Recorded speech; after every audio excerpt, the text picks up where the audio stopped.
Love അൻസൽന എന്ന പരിശുദ്ധ ഖുർആനിലെ അത്ഭുതങ്ങൾ നിറഞ്ഞ ആയത്തുകളുടെ കൂട്ടത്തിൽ എണ്ണപ്പെട്ട വലിയ പ്രസിദ്ധമായ വളരെയധികം പുണ്യങ്ങളുള്ള ഒരു ആയത്താണ് ലൗ അൻസൽന ആയത്ത്. ഇതിനെ പതിവാക്കുന്നത് കൊണ്ട് ഒരുപാട് ഗുണങ്ങളുണ്ട്. 70,000 മലക്കുകൾ അവന് വേണ്ടി പൊറുക്കലിനെ തേടുമെന്ന് ആണ് പറയുന്നത്. ഇസ്മുൽ ഇതിലും ഇസ്മുൽ ഉണ്ട്, ഒളിഞ്ഞു കിടപ്പുണ്ട് എന്നാണ് സലഫുസാലിഹ്യങ്ങളും ഫുഖഹാക്കളൊക്കെ പറഞ്ഞു വച്ചിട്ടുള്ളത്. ഇതിൻ്റെ ഗുണങ്ങളെ കുറിച്ച് എല്ലാ പണ്ഡിതന്മാരും ഏകോപിതരാണ് എല്ലാവരും. ആരിഫീങ്ങൾ, സലഫുസാലിഹ്യങ്ങൾ, ഫുഖഹാക്കൾ, അതുപോലെ മുറബ്ബിയായ ശേഖന്മാർ എല്ലാവരും പറയുകയും കൊണ്ട് നടക്കുകയും ചെയ്തിരുന്നു ഈ ആയത്തിനെ. ഈ ലൗ അൻസൽന ഹാദൽ ഖുർആന അലാ ജബലിൻ ലറഅയ്തുഹു ഖാശിയൻ മുതസദ്ദിയൻ എന്ന് തുടങ്ങുന്ന ഈ ആയത്തുകളെ, ഇത് നമ്മളുടെ കയ്യിൽ ഫോണൊക്കെ ഉണ്ട്, നമുക്ക് ഇത് പതിവാക്കാൻ വളരെ സൗകര്യമാണ്. എന്നിട്ടും നമ്മൾ അശ്രദ്ധരായി അതിന് ശ്രദ്ധ കൊടുക്കാതെ നടക്കുകയാണെങ്കിൽ നമുക്ക് പരീക്ഷണങ്ങൾ വന്നെത്തപ്പെടും. ഒരു അമലിനെ നമ്മൾ പഠിച്ചിട്ട് അത് പ്രവർത്തിക്കാതിരുന്നാൽ അതിൻ്റെ ഒരു പരീക്ഷണം നമുക്ക് വരും. എന്ന് വെച്ചാൽ നമ്മളിപ്പോൾ ലൗ അൻസൽന ആയത്തുകൾ നമുക്ക് വളരെയധികം അത്യാവശ്യമാണ്. അത് ചൊല്ലൽ നമുക്ക് വളരെ ശ്രേഷ്ഠതയുള്ളതും ആവശ്യമായതുമാണെന്ന് മനസ്സിലാക്കിയിട്ട് പിന്നെ നമ്മളത് ചൊല്ലാതെ നമ്മൾ നടന്നാൽ നമുക്ക് വളരെയധികം ബുദ്ധിമുട്ടുകളൊക്കെ വരും. അതുകൊണ്ട് നമ്മൾ അത് വളരെയധികം ശ്രദ്ധാപൂർവം ചൊല്ലുക തന്നെ വേണം. രാവിലെയും വൈകുന്നേരവും 7 പ്രാവശ്യം ചൊല്ലുകയാണെങ്കിൽ സാമ്പത്തികമായ ഐശ്വര്യവും ഉയർച്ചയും നമുക്കുണ്ടാകും. ശാരീരികമായ തളർച്ചയിൽ നിന്ന് രക്ഷപ്പെടുകയും അതുപോലെ രോഗങ്ങൾ, പരീക്ഷണത്തിൽ നിന്ന് അല്ലാഹു തആല നമ്മളെ അകറ്റി നിർത്തുകയും ചെയ്യും. എന്നാൽ ഇത് കാണാതെ ചൊല്ലണം എന്നല്ല, കണ്ടിട്ട് ചൊല്ല് തന്നെയാണ്. ഏത് പരിശുദ്ധ ഖുർആനിൽ നിന്ന് ഏത് ആയത്തുകൾ ചൊല്ലുകയാണെങ്കിലും അത് കണ്ടിട്ട് ചൊല്ലുന്ന അത്രയും ശ്രേഷ്ഠത കാണാതെ ചൊല്ലുന്നതിനില്ല. കണ്ടിട്ട് ചൊല്ലുന്നതാണ് ശ്രേഷ്ഠത.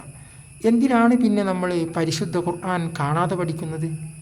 കാണാതെ പഠിക്കുന്നത്, ഹിഫ്ളാക്കുന്നത് നമുക്കതെപ്പോഴും അതിൽ നിന്ന് ആയത്തുകൾ, ദിക്റുകളൊക്കെ ഉരവിടാൻ വേണ്ടിയാണ്. പരിശുദ്ധ ഖുർആൻ കയ്യിലെടുക്കാൻ കഴിയാത്ത സമയം, കിട്ടാത്ത സമയം, നമ്മൾ ഒഴിഞ്ഞ സമയങ്ങൾ, നമ്മൾക്കൊരു ജോലിയും ഇല്ലാതിരിക്കുന്ന സമയം, അതുപോലെ നമ്മൾ ലളിതമായ ജോലികളിൽ മുഴുകുന്ന സമയമൊക്കെ പരിശുദ്ധ ഖുർആൻ കൈകൊണ്ട് എടുത്ത് ഓതാൻ നമുക്ക് കഴിയില്ല, കണ്ണുകൊണ്ട് നോക്കി ഓതാനും കഴിയില്ല. ആ സമയത്ത് ഖൽബിനെ ഖുർആൻ കൊണ്ട് ഹാദിറാക്കിയാൽ നമുക്ക് അതിൻ്റെ ശ്രേഷ്ഠത പറഞ്ഞറിയിക്കാൻ കഴിയില്ല. അതുകൊണ്ടാണ് പരിശുദ്ധ ഖുർആൻ നമ്മൾ ഹിഫ്ളാക്കണം എന്ന് പറഞ്ഞത്. മാത്രമല്ല, ഹാഫിളായ ഒരാൾ, പരിശുദ്ധ ഖുർആൻ ഹാഫിളായ ഒരാൾ ഹാഫിളായത് കൊണ്ട് മാത്രം അയാൾ ശ്രേഷ്ഠനാവുന്നില്ല. ഇബ്നു സഖ എന്ന് പറയുന്ന ഒരാളെക്കുറിച്ച് നിങ്ങൾ കേട്ടിട്ടുണ്ടായിരിക്കും. മുഹയ്യദ്ദീൻ ഷെയ്ഖിൻ്റെ ശരീഖായിരുന്നു അദ്ദേഹം. ഒരേ ദർസിൽ ഷെയ്ഖിനോടൊപ്പം താമസിക്കുകയും ഒരേ ദർസിൽ ഷെയ്ഖിനോടൊപ്പം പഠിക്കുകയും പഠിച്ച് ഇറങ്ങുകയും ചെയ്ത മൂന്നാളിൽ ഒരാൾ. അദ്ദേഹം ഒരു ദിവസം അദ്ദേഹവും ഷെയ്ഖും മറ്റൊരു ഷെരീഖും കൂടി, അബ്ദുറഹ്മാൻ എന്ന് പറയുന്നൊരു ഷെയ്ഖും കൂടി മറ്റൊരു ഹൗസ് എന്ന് പറയുന്നൊരു ഷെയ്ഖിനെ കാണാനായിപ്പോയി. പോകുമ്പോൾ ഇയാൾ മനസ്സിൽ ഉദ്ദേശിച്ചത് ഞാൻ പരീക്ഷിക്കാനാണ് പോകുന്നത്, അയാളെ പരീക്ഷിക്കാനാണ് പോകുന്നത്. കാരണം ഞാനൊരു ഹാഫിദല്ലേ, എൻ്റെ ഹൃദയത്തിൽ ഖുർആനുണ്ടല്ലോ എന്നൊക്കെയായിരുന്നു അദ്ദേഹം ഉദ്ദേശിച്ചിരുന്നത്. അവിടെ ചെന്ന് കയറും മുമ്പേ തന്നെ ആ വലിയ പറഞ്ഞു, നീ ഇബ്നു ഷഖ, നിൻ്റെ നെറ്റിയിൽ കാഫിർ എന്ന് എഴുതി വെച്ചിട്ടുണ്ട് എന്ന് പറഞ്ഞു, നീ വഴി പിഴച്ചു പോകുമെന്ന് പറഞ്ഞു. അതേപോലെ തന്നെ ആണ് സംഭവിച്ചത് പിൽക്കാലത്ത്. ഈ ഇബ്നു ഷഖ ഖുർആൻ മനഃപ്പാടമാക്കിയ ആളായിരുന്നു. അയാൾ പ്രസംഗവേദികളിലൊക്കെ വളരെയധികം യുക്തിവാദികൾക്ക് മറുപടി കൊടുത്ത് തറ പറ്റിച്ചിരുന്നവരായിരുന്നു. ആളുകൾ ഇബ്നു ഷഖ എവിടെയുണ്ട് പ്രസംഗിക്കുന്നു എന്ന് കേട്ടാൽ അങ്ങോട്ട് ഓടിച്ചെല്ലുമായിരുന്നു. എന്നിട്ട് ആ ഇബ്നു ഷഖ ഒരു സുപ്രഭാതത്തിൽ ഒരു വഴി പിഴച്ചു. അയാൾ ചെയ്ത കുറ്റം ഇസ്ലാമിൽ നിന്ന് പുറത്തു പോകുന്നതല്ല. അതേ സ്ഥാനത്ത് അയാൾ ചെയ്ത കുറ്റം അതെ ഇസ്ലാമിൽ നിന്ന് പുറത്തു പോകുന്നത് എന്ന് തന്നെ പറയാം. കാരണം കുഫാർ എന്ന് എഴുതി വെച്ചിട്ടുണ്ട് എന്നല്ലേ റോസ് പറഞ്ഞത്, കാഫിർ എന്ന്. അദ്ദേഹം വഴി പിഴച്ചു പോയി, പറ്റ പിഴച്ചു. ഇസ്ലാമിൽ നിന്ന് തന്നെ അദ്ദേഹം പുറത്തുപോയി. അങ്ങനെ അയാൾ വഴിയിൽ കിടന്ന് അയാൾ ചെയ്ത കുറ്റങ്ങൾ ഞാൻ പറയുന്നില്ല, അത് പറയാൻ ഒരുപാട് സമയങ്ങൾ വേണം, അതുകൊണ്ട് അത് പറയുന്നില്ല. അയാൾ വഴിയിൽ കിടന്ന് മരിക്കുകയാണ്, മരണത്തോട് മല്ലിടുകയാണ്.